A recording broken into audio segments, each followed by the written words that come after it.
You know, I just love this brick layout for a quilt right here.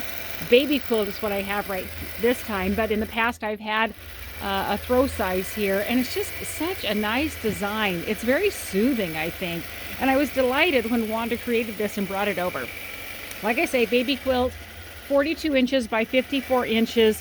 The design is fantastic.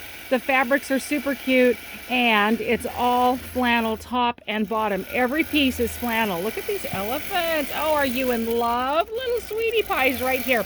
She used this as her base fabric and then grabbed all the rest of these other fabrics to coordinate with it, putting herself a couple of the yellows to go with that to mix up with the grays right here, but everything else matches with it, as you can tell.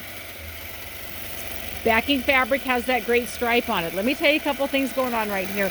When she initially came, she wanted something to coordinate with that striping right there, and we talked about it, but ultimately she decided on my fantastic sticky buns, which is great because if the lining of the stripes that are being made from my sweet gal right here don't line up perfectly with the lines back here, that's not going to look really great. It's not going to be the desired end outcome that you're looking for.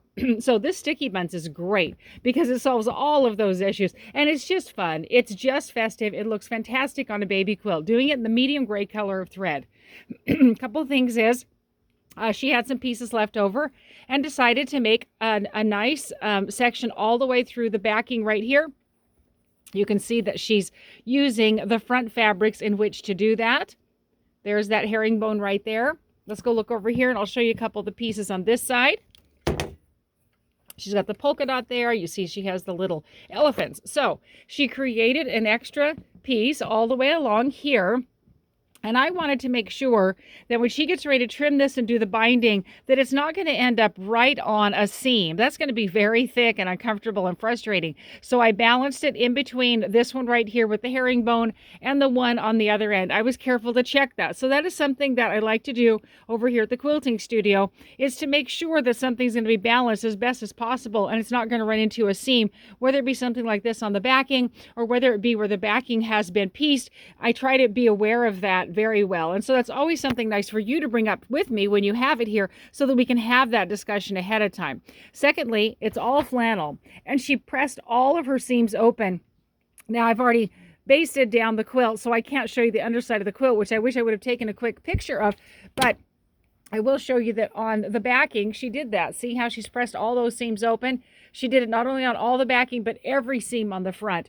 Friends, if you have a flannel quilt, when these corners come together, we have got a lot of bulk when you press those seams flat. This seam's going all this way, and this seam's going all this way.